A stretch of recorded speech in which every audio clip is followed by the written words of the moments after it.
Welcome to the podcast. I'm Dr. Trevor Cottrell, and today we're going to talk about hip impingement and squatting. For those of you who don't know me, I am the Director of Human Performance at the Memorial Hermann Ironman Sports Medicine Institute, and I also oversee sports science and education with Athlete Training and Health, who are sponsoring this podcast. With me today, I have a special guest, a wonderful man named Chris Juneau, physical therapist over at the Ironman Sports Medicine Institute. Welcome, Chris. Could you tell the world about you? Absolutely. Thanks for having me, Trevor. I appreciate you you taking me in and letting me purge on some hip impingement for a little while. Oh, I can't wait for the rain, Chris. Oh, yeah. So I'm originally from Louisiana. I went to school at Louisiana Tech University, played some baseball over in that part of the world. Took my talents out east to the St. Augustine University for physical therapy education. After that, I headed up to Ohio State, did a sports residency with them for almost 2 years. Had some great experiences there, got a little bit into lifting while I was there.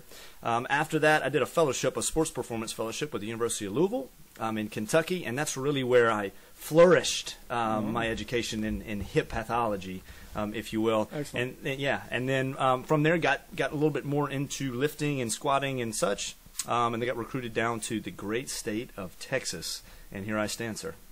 Excellent. We're privileged to have you. So now, for purposes of all full disclosure, we must admit, both of us, before we go into this, because there's going to be haters out there, but we must admit we both compete in Olympic weightlifting. Me, not so much anymore, although everybody, every now and again, someone will talk me into one. But back in my old days, so we both come from a full squatting background. So full disclosure here. I got folks. a full beard as well, so that's a full disclosure. Oh, yeah, he's one strong of those, beard. He's strong one of beard. those guys. Yeah, strong one beard. of those. So let's, before we start going into the anatomy, pathophysiology, etiology, all that fancy stuff, tell me, when I was a young man, Olympic lifting back in the 90s, I never heard of hip impingement or femoral acetabular impingement syndrome, or FAI, or whatever you want to call it. However, I think I had it. So I was probably a fairly new Olympic lifter. I'd been powerlifting for 5-6 years before that. And at the bottom of my squat, I just felt this sharp pain, like shooting through me. Wasn't sure what it was. I stretched and I groaned. And finally, after about 4 to 6 months of dealing with it, I modified my squat enough. And over time, it kind of just went away. Not sure why. Just went away, and it's never bothered me since. So now I hear everybody's got it. It's kind of like the flavor of the day. So tell me, what's changed? Well, right, we've talked about this before, but anatomy hasn't changed, right? So hip impingement, the diagnosis, sure, it's popular. It's extremely popular right now, but the anatomy hasn't changed, so why is this now so popular? And it comes down to diagnostic sensitivity. Right, we're a little more sensitive to appreciating these changes as they relate to damage inside the hip.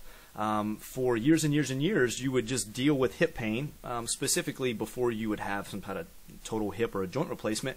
You would just kind of suffer through those kind of impingement symptoms until it became too much, or you just stopped doing the exercise. And now they've come up with a surgery to remedy said impingement syndrome, and so obviously the diagnosis becomes more popular. Gotcha.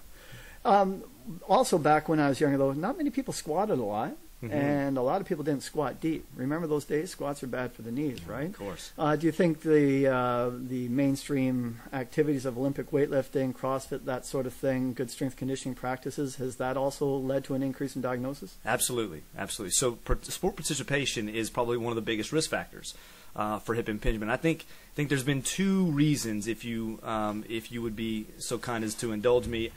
I think there's two reasons that hip impingement has become popular. One, activity, for sure, that athletes are participating at a higher level, starting at an earlier age. And then two, as I think the way that we've started to squat, specifically moving away from loading your knee, because your knee may explode if you squat too much, Trevor. Oh, no, and that's another lecture. We'll deal with that one. Yeah, sure, right. So I think the fact that we've avoided our knee in squats has unintentionally caused secondary adverse reactions onto the hip, and so we're seeing more hip pathology because of that. Yeah, and I agree. You know, for many years there was always the knee, worried about the knee, the knee, and the experience was that there just wasn't a lot of people dropping dead from squats, knees exploding out throughout the room. But the hip was always a little bit more of a concern for me. But let's back up now, though. Let's talk about the hip. If you could give us all a brief lesson, brush us up on the anatomy of the hip And what are the causes of hip impingement syndrome Sure. per se? Now, so hip impingement, or FAI, which is femoroacetabular impingement, right? That's the terminology given to the femur, which is the ball and socket, and the acetabulum, which is the socket or the cup. Impingement of those two structures, i.e., they come together and hit each other, is basically what that's defining. The problem is FAI has become synonymous with a painful pathology associated with groin pain and pinching, very similar to what you talked about earlier whenever you were squatting in the bottom. But what happens is when these structures abut or come together abrasively, they can rupture or tear some of the cartilage or the cartilage rim and or the labrum, which is another cartilage superimposing structure around that helps deepen and structurally reinforce the socket. So essentially what we're talking about is the ball and the socket, right, articulate in a nice smooth environment, but when they come together, they bang up into each other and either tear the cartilage, the labrum, or they can rupture some of the basically the bone around the socket itself. So the impingement describes an anatomical position. That's The correct. syndrome is the pain that results That's from correct. it. That's correct. Just to clarify that.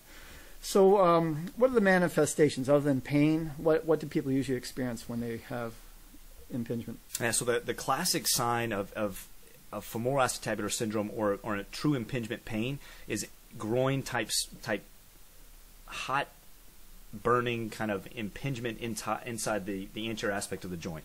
So it's very different from what people typically report when they have arthritic changes or bony breakdown or fractures for that matter, which typically exists on the outside of the hip. So the symptom is usually worse with squatting. It's usually worse with sitting, which is what most people will typically report. They feel like if they sit for long periods of time, their hip gets achy and stiff, and it just feels like it loses mobility, and it gets worse with activity. And typically crossing their legs, bringing their knee toward the midline of their body, anything that brings their hip closer, kind of flexed up and inward, is going to make their symptom worse. Yeah, interesting. Yeah, I remember when I had my impingement, that's exactly what there was about a 2-inch window there where if I brought it inside that window towards the medial line, that's when I felt it pinch. Absolutely.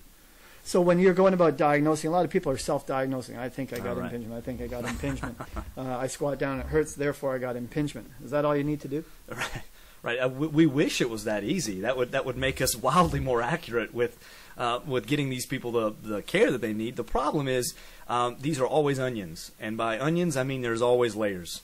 So every single patient that has hip impingement usually has soft tissue damage as well.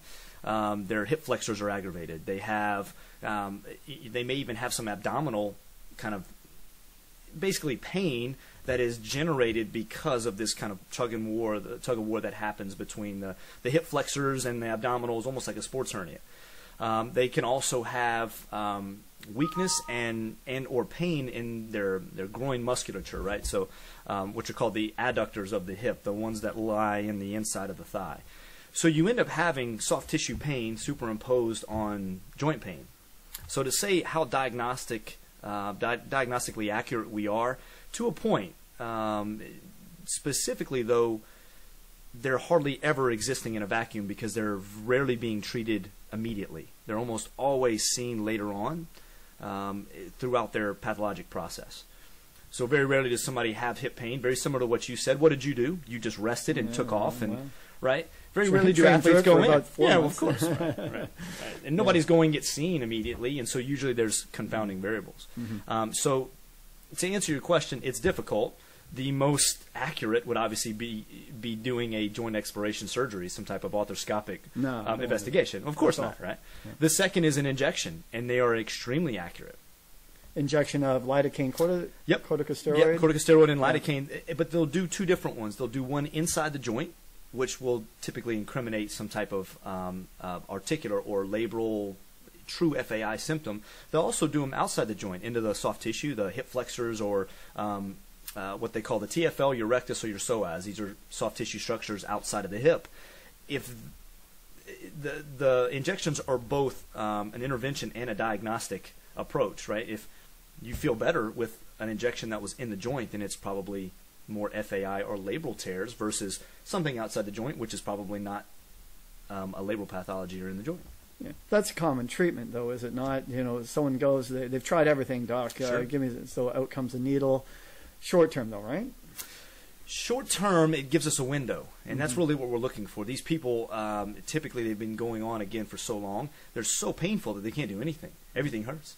It hurts to walk. It hurts to move. It hurts to sit. They always have this impingement symptom because they've upregulated, if you will, their nervous system to the point that they can't seem to desensitize or calm it down. So what it does, the injection gives us a window to treat, conservatively, we hope, and succeed.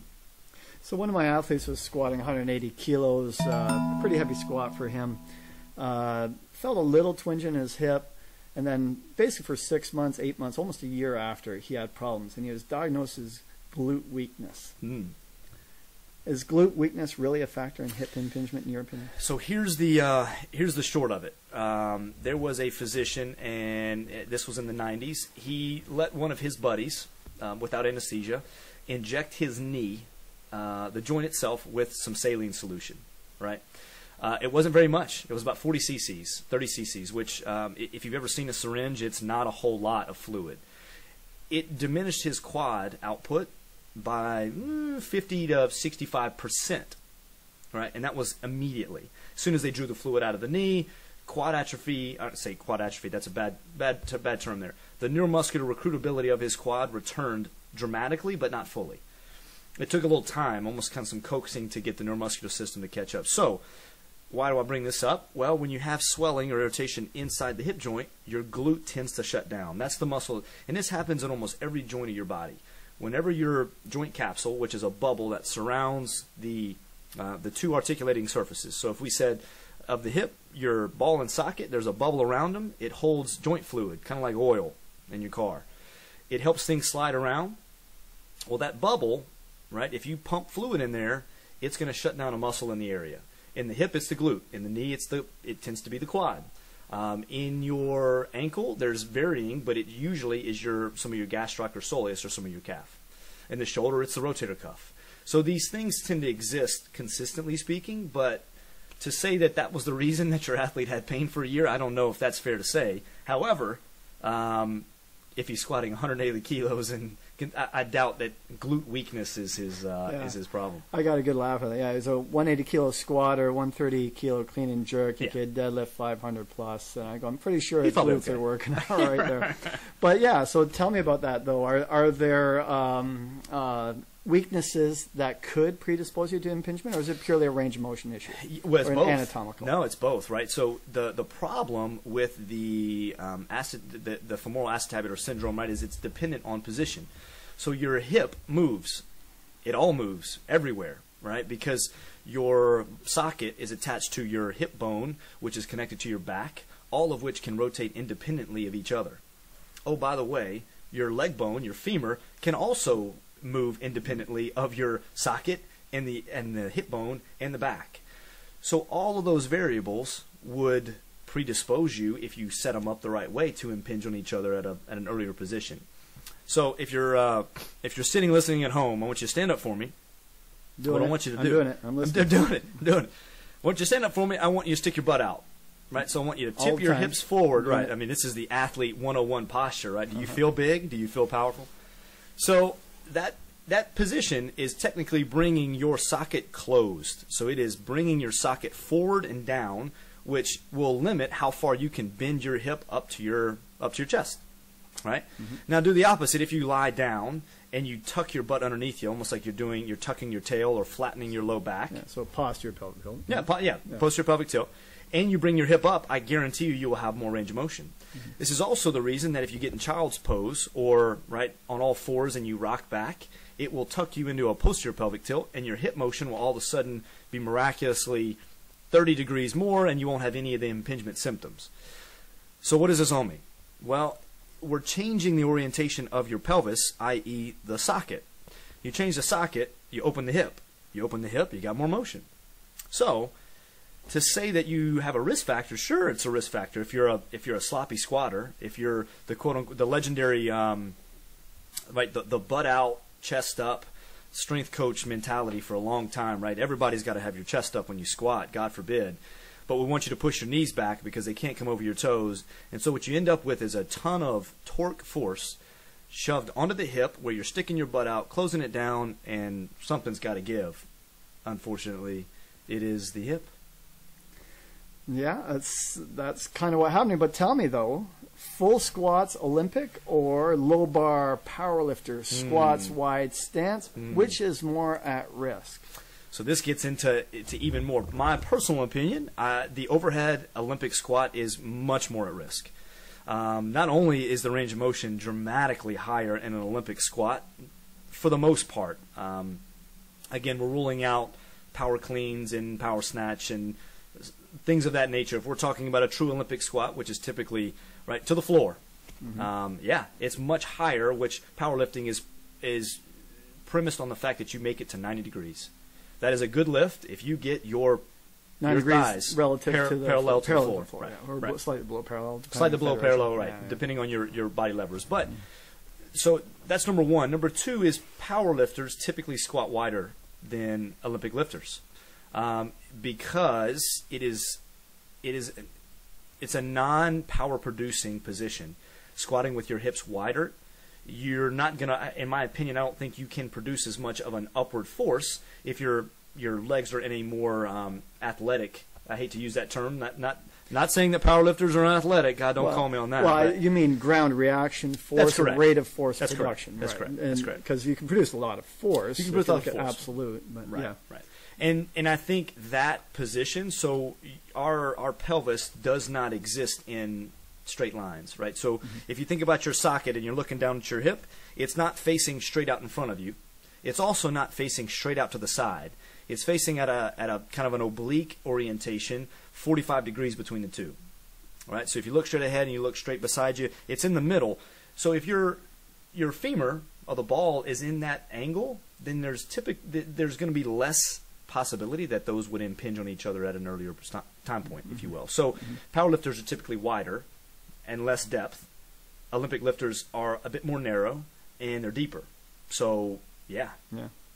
Yeah, and that brings up what variations can you do to your stance. There's some coaches that still teach the squat. I want your feet parallel, pointing forward. If you look at the original functional movement screen, make sure your feet are parallel, shoulder width, and that's where you're going to be tested from. How much should we, let's look at different bodies and how the hip fits in. How much should we try and coach that foot angle and foot width, or should we just kind of let it go where that body wants to go? I think the answer is both. I would let them find their position of comfort. Now, if it's too far, right, the big bad term right now is knee valgus. Everybody knows this term. It's the knee moving in toward the midline. Here's the problem. If you turn your feet out and spread your feet apart, your center of gravity, the center mass is going to be moved where your knee now is inside of your foot, i.e. your knee wants to go further in just based on gravity. So wider is not necessarily better. Your knee being wider, not necessarily your foot being wider, is better. I would make that statement. Your knee tracking over your second or third toe is much better than moving your toes progressively wider. Now, as far as angle orientation of your foot, I think that is a completely individualized process, and that every athlete should be different in how they set up in their squat because of the natural predisposition that your femur and your acetabulum are all shaped differently than anybody else. You have what you have. Yeah. My mentor, Richard Borden, if anybody knows him, was a wise man, and he told me, okay, you lift up your foot and you put it down and you look at it. That's probably where it wants to go. See, I love that. It's pretty simple, huh? Let it go where it wants to go, and then you can tweak it from there, right? Lift up your foot, put it down, look down. That's the Just angle. be athletic for me. Yeah, that's probably where it's going to be. That 30 degree. Get out the goniometer and start measuring that 30 degrees, right? So now for those people listening at home, some of them are going, I think I have hip impingement. Oh, no. That's what I have. Should you just let them self-diagnose? How important is it to get a proper diagnostic, knowing that what you just told me, it's kind of hard to diagnose? That's true. That's true. So here's the short of it. I would certainly not say everybody that, oh God, everybody has hip impingement, right? You have hip pain right now and it's in your groin and you're thinking, God, Chris just told me that I have hip impingement. I have a labral tear, I have all this, this, and this. I don't think that's the case at all. I think everybody, especially athletes specifically, are going to have ups and downs and tweaks along the way. It doesn't mean you can't self-treat, and it doesn't mean you need to see a doctor immediately. However, if you are having symptoms and pain that are lingering for periods of time, affecting your training for weeks and weeks at a stint, I think that's where we get into the habit of seeking out quick fixes. Well, I want to go do this. I'll just do this. I'll take 2 days off, and I'll get right back into it. Yeah.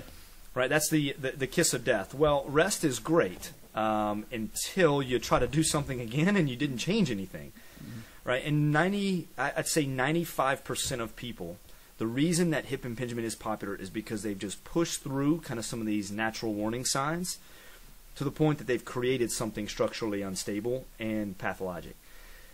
We know that core stability is one of the best treatment interventions as it relates to hip impingement syndrome. For the simple fact that if your hip isn't moving forward and backwards and side to side when you're squatting, when you're moving, you're keeping that space open and available for the movement of your hip. Right?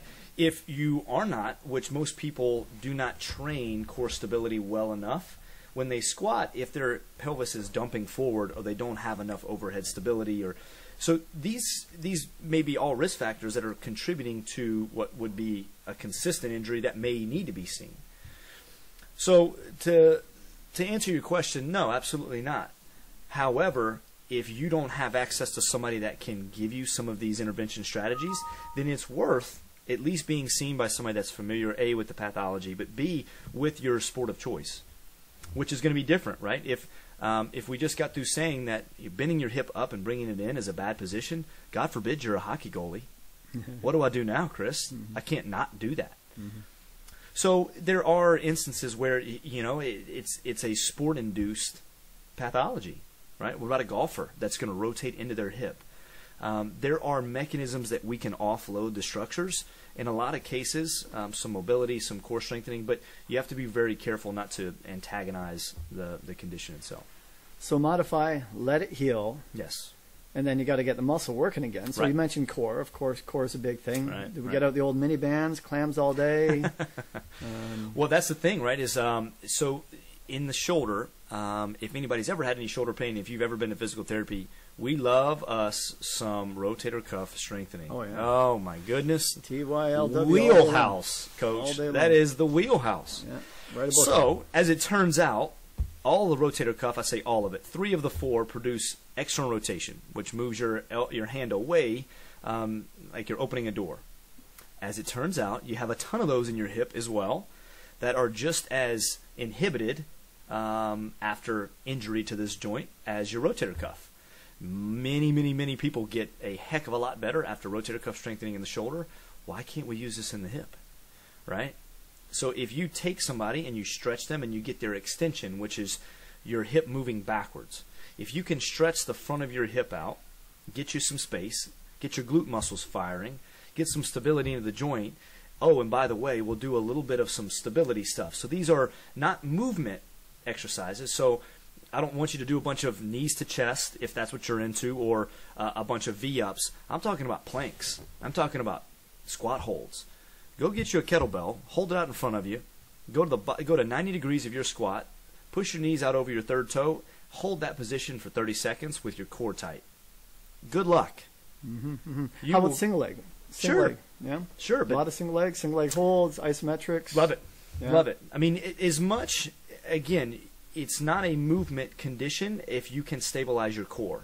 Let your hip move, not your back and SI joint, right? If your ball and socket are the only 2 pieces that are moving, you got a much less risky maneuver than if your pelvis is moving on your back all while the ball and socket are moving.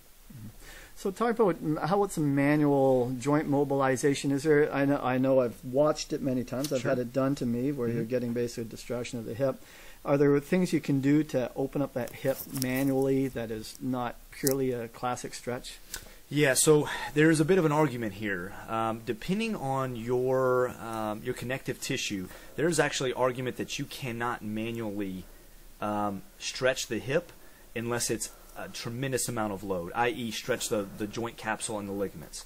I'm kind of on the fence about this. I think it really depends on the type of person. If they have the tissue that would allow them to do that, then yes, I think you can. If it's somebody with a lot of and really an abundance of muscular tissue around the hip, it's going to be very difficult. However, low load, long durational stretches are kind of the wheelhouse for these type conditions. So not just getting on, a half kneeling position and lunging forward for 10 seconds is not going to do the trick. Banded stretching is kind of in my opinion, I think that's the gold here. So if you can imagine, if you're doing that lunge stretch, you have a band, a very, very, very thick resistance band that's tethered basically perpendicular to where you're stretching, so out laterally or to the side, and it's pulling your hip away from your body as you lunge forward. That's getting you a joint stretch and a soft tissue stretch simultaneously. Would your knee be in contact with an RX pad or the floor, or would you leave it floating? Yeah, I would put it on RX pad. So just something for comfort, to be honest with you. But you bring up a great point. Extension is that's it. That's the money. Extension, extension, extension. Because most lifting, right, involves hip flexion. It's always hip flexion, always hip flexion. And so the more that we can get out of those movement patterns, get back into some extension, so your glute muscle actually works better when you have hip extension. Very rarely are we training, treating, or improving that just because it's not part of our routine. There's not any exercises other than glute extension hypers that you get on the hyperextension machine, which most of it is back strength anyway. So I don't want to quit squatting though, Chris. You I'm going to get small and weak, and I'm going to get those skinny legs, and I'm going to get picked on by my friends. God forbid. What can I do to maintain what volume I have? Yeah, so the age-old argument, right, is just don't go as low, Trevor. Oh, of course. People laugh at me. Yeah, I know. Those quarter squats, they'll make fun of you. So here's the deal: is squatting to 90. You're right. It will not cause nearly the impingement because the range of motion is not nearly as low. I'm going to say something that is just going to blow your mind here for a second, but actually, if you let your knees come forward, granted you don't have any knee problems, predisposed knee problems, if your knees come forward, it turns out your hip actually opens up when you squat, which is a safer position for your squat. So like a back catcher, I should be on my tippy toes squatting. Oh, of course, right. So not on your tiptoes, although I do see this from time to time, and it is, it's good balance. Yeah, right. I don't know what they're preparing for, but it's not good. Well, yeah, so you can offload the hip by shooting the knees forward a little bit. That opens up. If you look at a lot of good snatchers, right, you'll see them in the bottom position. The toe is 3-4 inches, or the knee is 3-4 inches in front of the toe. Yeah, and let me make a little bit of a caveat, right? This is, in a vacuum, you should share the load, right? Your knee and your hip should share what is a squatting maneuver. So the anterior migration that's occurring at the knee should be basically mitigated and hedged or equaled by the posterior migration that's existing from the hip flexion. So there's a simultaneous, like an accordion, right? That should happen in really in harmony. However, we can bias where you're going to feel your squat. If you want to go to the gym and get on a leg press machine, move your feet to the bottom of the platform, that's all quad. Your quads will burn, and you'll get up thinking, wow, that was a great quad workout. Go on the same leg press, move your feet 3 or 4 inches up the platform, you will get up and your hamstrings and glutes will be on fire, and you're going to say, well, I was on the same machine 4 inches different. That's the amount that it can really make. And so when you're squatting, in my personal opinion, I think since we've moved people away from letting their knees translate a little bit forward, not encouraging them to come up on their tiptoes, but a little bit forward, it allows them to have a more vertical, more upright torso, which is less compression on the hip and may really change the way you experience your squat, not only from a muscular standpoint, but also from an impingement standpoint. So tell me, if I do quarter squats, though, are my athletes going to get better if I'm having them do quarter squats? Well, from what we talked about earlier, maybe they'll jump higher. I don't know. So here's the rub, right? So will you get better? Yeah, you'll get better at quarter squats. You won't get better at full squats, and you won't get nearly the hypertrophic changes comprehensively throughout the musculoskeletal, specifically the lower body. You won't get nearly the change in that, but your quarter squats will get much better, Trevor, if that's what you're looking for. Yeah, so that may be another podcast for another day. We're just talking a lot of controversy about the study by Ray that just came out looking at quarter, half, and full squats and Sure. effects on sprint and jump ability, and quarter, half, and full squat 1RM. So that'll be a topic for another day, perhaps. But to finish up, though, so I had my little impingement back 20 years ago. Right. Is my hip now destined for a replacement? Is it all arthritic? All downhill from there, right? So it is completely dependent on how bad the cartilage is. So arthritis, for most of us, no, it is not a troll that sneaks into your joint while you're asleep and beats everything with a hammer. No, no, no. It's a progressive issue that is actually normal. Things break down. You know, we're perishable. We're perishable items here, Trevor. Contrary to what you think, No, you will nothing's not gonna live slow forever. this guy down. Yeah. Bring Listen, it on. I was in St. Augustine. I drank that water at the Fountain of Youth, and guess what? The beard is still growing, and then there's even some gray in there. So I don't want to hear this. All right. No time for that. So, to answer the question, no, absolutely not. If you damage the cartilage, it doesn't heal. We, unfortunately, only have as much surface cartilage in the joints as you're going to get ever. Once you go through puberty and things start to get in position, that's what you got. So if you wear it down, sure, you can cause changes in that, but that's really predetermined by pain. Nobody has a joint replacement because they feel like they're squeaking. Right? They go to have a joint replacement because their hip is hurting. Mm-hmm. So pain is the all-seeing eye here. If your hip doesn't hurt, kudos, my friend. You survived the gauntlet. You may have rested at the right time, done some of those appropriate exercises, changed that symptom a bit, and now your hip is doing just fine. It doesn't mean that you're still not angling downward like all of us are. Your hip isn't getting better. But it certainly doesn't mean that you need to investigate any further intervention strategies if you don't have any symptom or you had pain at some point in your life. So other than injections, are there any experimental activities going on, like platelets, platelet replacement, right. Hormone? Yeah, so the two most popular right now are PRP and BMA. They are both stem cell derivatives. Well, the bone marrow aspirate is much more of a stem cell derivative. These are PRP stands for platelet-rich plasma. So they basically take some blood, they spin it down onto and basically take just the white meat out, and they shove all that plasma back into your system, and they treat it almost like a bolus of healing magic. So they're just injecting this huge amount of healing factor into the area with the encouragement that this will facilitate healing of the tissues, the labrum, or the cartilage, or things of that nature. The older brother, the bone marrow or the stem cell, mesenchymal stem cells is what they're called in more the literature aspects. But so these are cells that basically can differentiate. It's the same reason that lizard tail regrows, is because there's cells in there, and that when you cut them off, they can differentiate into what needs to be done. The problem is they only exist in certain areas of your body, and we don't really know how to tell them what to do yet. And so there's a lot of controversy about whether they work or not.